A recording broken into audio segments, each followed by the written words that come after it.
You're listening to B2B Tech Talk with Ingram Micro, where we share topics that will inspire business growth and help you stay ahead of advances in technology before they become mainstream. This episode is sponsored by Ingram Micro Xvantage, the game-changing platform that will transform your business potential and reshape how customers see you. On today's episode of B2B Tech Talk, we'll be talking mergers and acquisitions in the channel with our next guest who happens to intimately know what the process is like and how to be successful. As founder and CEO of DCG Technical Solutions, Brent Whitfield was looking to grow his business, but he didn't want to compromise the culture, the values, and the relationship equity that DCG had with its customers. When New Charter Technologies came along, he saw a new way, an opportunity for DCG to expand and become a national solutions provider without any compromise. New Charter started in 2018, and since then they've acquired 19 resellers around the U.S., backed by PE firm Oval Partners. So let's dig in with Brent. So we're here at Global Cloud and Innovation Summit, and I'm joined by my new friend, Brent Whitfield of DCG Technologies and New Charters Technology Company. We're talking about mergers and acquisitions. And Brent, you and I have talked a lot about this. And I've been through this a little bit. And I know you did a lot of research when you were preparing DCG to be acquired. So walk us through that, because there's a lot of MSPs out there that are either thinking about acquiring or thinking about being acquired. In addition to how to fiscally and physically prepare for it, how do you mentally prepare for it as well? So walk us through that. Wow, that's a lot. So my journey in becoming acquired by New Charter Technologies started about 5 years ago. And I went through a couple LOIs, and that means letters of intent. Sure. Companies that were interested in buying DCG Technical Solutions. And there was also a PE firm that wanted to make us a platform, which is another type of way to be acquired. And all of those failed, and kind of failed spectacularly. One of the things I noticed when I would get into diligence with a given company is I would say, well, I want to talk to some other founders. And maybe they had acquired 6 or 8 or 10 companies by that time. And I said, just give me, 8 or 10 of them. And they would give me 1 or 2. And in the 1 or 2 that I would talk to weren't really happy. And it was just like, wow, this isn't going to work for me. If it's not working for them, it's probably not going to work for me. So I almost gave up.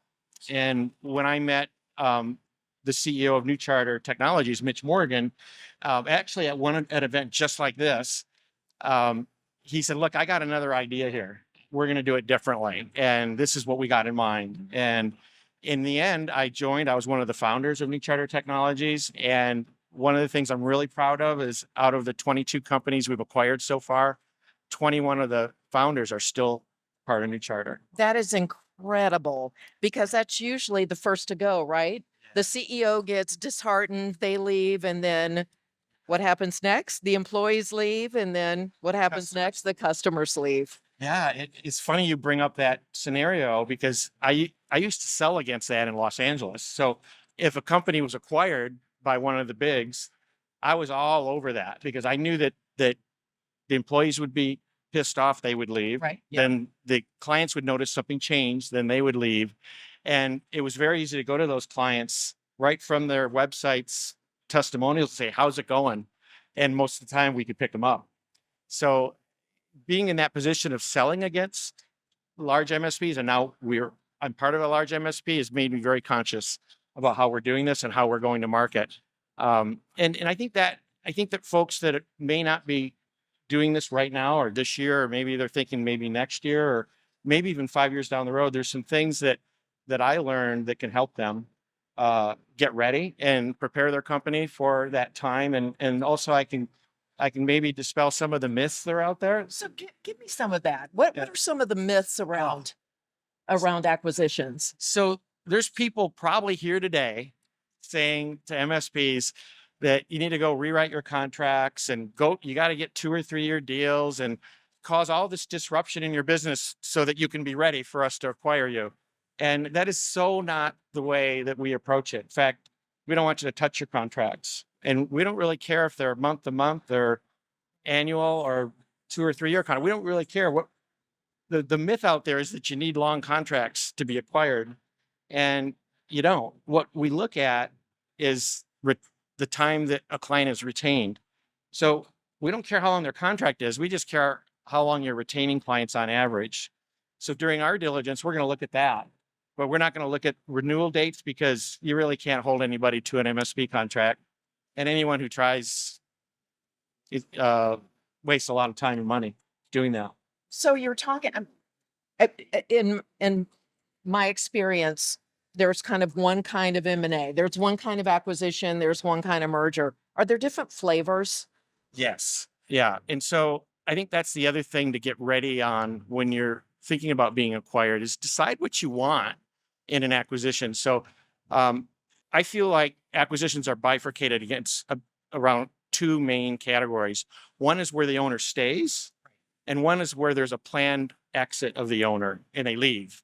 And so if your goal in life is to sell your MSP and go fishing, then that's one type of acquisition.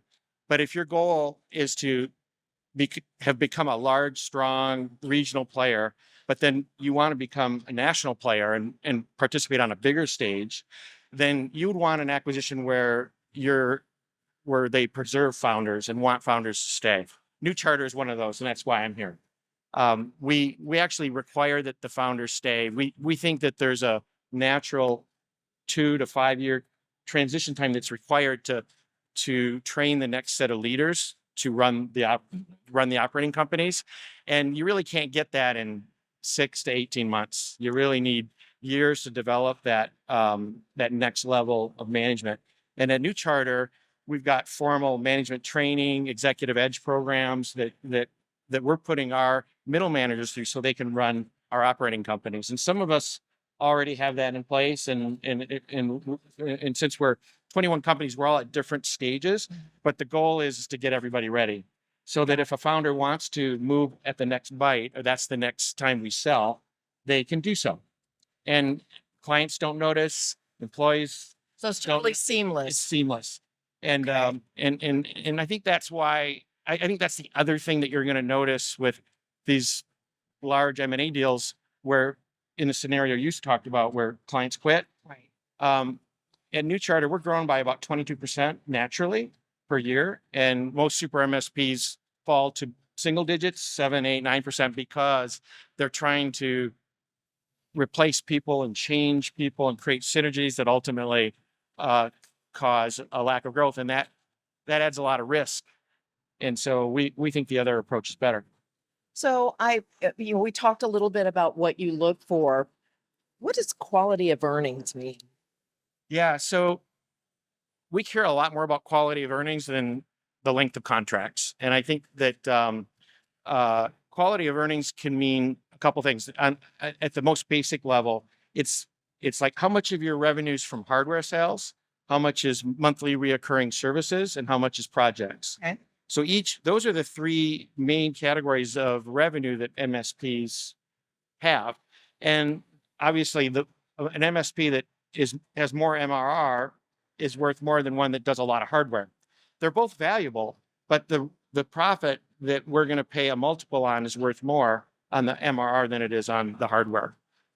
So I want to frame this to give advice to people who are looking to be acquired.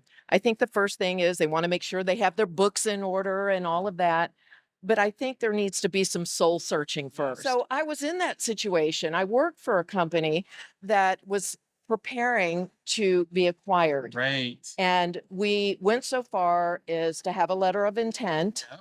And then at the very last minute, the CEO pulled the plug. Yep. And what happened was we all went through so many hoops to prepare for that moment, and everybody left the company afterwards because they didn't trust or believe in the CEO anymore. Yeah. So talk to me about that whole psyche. Yeah. So in the low integration model that we do, I can't really speak to the other models because I rejected those, but in the low integration model, we expect our founders to stay. We expect their org chart to flow up to them. They set salaries, they decide who gets hired, who gets fired.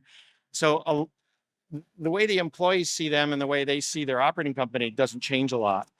The thing that does change, and I think this is one of the compelling reasons to think about this, and this is one of my reasons for doing this, was a lot of us have spent 20, 25, 30 years building these businesses, and the security landscape has changed so fast, and it's literally, the more you know about it, the scarier it is. Of course, yeah. Yeah, our tools have been compromised. Our vendors have had issues that then that our clients experience, and so separating our careers from the biggest investment of our lives is something that was important to me. And when I went to my employees and said, look, this is something I'm doing, and it's so that we can de-risk what we're building here. Right. Sure. Because 22 companies are less likely to all have a problem than one. And if you're the one, you're in a situation where your business might not be viable if 2/3 of your clients get ransomware. So I liked the idea that I was going to be part of a larger company, 21 operating companies in 28 cities. And I felt like that would de-risk what I was doing. And I still get a great salary. I still run my operating company. But I don't have that risk anymore.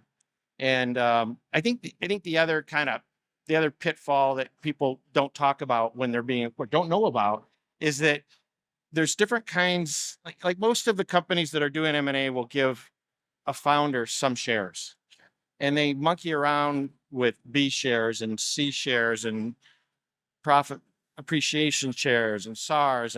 And one of the things that we insisted on, Mitch and myself and the other founders, is that anyone we bring in is going to have founder shares.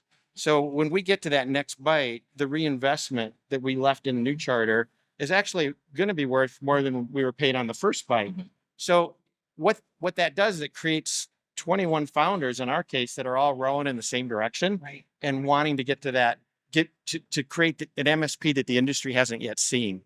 And by creating that MSP the industry hasn't yet seen, we'll have something that's really worth a lot and that we're proud of. And some of us are going to stay probably for another bite, right, and especially the younger guys. And I'm not in that group, but I'm having so much fun. I'll probably be around for another one or two. And then, but some of the folks that are founders and feel like they're about done, they're going to have an opportunity to step back because their people are trained and they're ready to go. Fantastic. I really like that model. But we're here at GCIS. Talk to me about Ingram's support of what you're doing and what your experience has been so far being here. We actually, represented here by New Charter, is our head of Microsoft practice. And we have, I don't know exactly, we're probably the second largest MSP in the country now. But Congratulations. Thank you. Yeah, we did it in 3 years. And we expect to be the largest. So you're like a super MSP. We're super MSP. And and we've dedicated to the modern workplace and all the Microsoft technologies. And so we're here in force to get support from the Microsoft folks and the Ingram folks. And it's worked out really well. Oh, that's fantastic. So what parting wisdom would you give an MSP that is thinking about being acquired? Don't jump on the first deal. That's a good one. And have a couple that you're looking at the same time, maybe 3. I think that's the best way to understand the different models out there. Know that there's different models and don't expect them all to be the same, and try to find the one that fits fits your goals. But I think the number one piece of advice I would give, and it served me well, and that is talk to every founder that they've ever acquired. The ones that went well and the ones that went bad. At New Charter, you'll get everybody. We don't hold back. And I think that's the best way to know what it'll be like when you're involved, once you're acquired, is by talking to other founders. We run New Charter with this front runner methodologies, and it's basically ways that we work on HR, we work on growth, we work on business efficiency. And these pillars we have talk tracks and presentations around all of those, and it's part of the way we're giving back to the industry. And so seeing what I've seen I think we're going to be back and we're going to be sharing some of what has made us successful. That is fantastic. I know a lot of our MSP partners are going to benefit from this information. Thank you so much for joining us today on B2B Tech Talk. I feel like I've made a friend. Thank you. Thank you so much. Appreciate it. You've been listening to Ingram Micro's B2B Tech Talk. Thanks for tuning in. If you like this episode and you want to continue the conversation online, use hashtag B2B Tech Talk.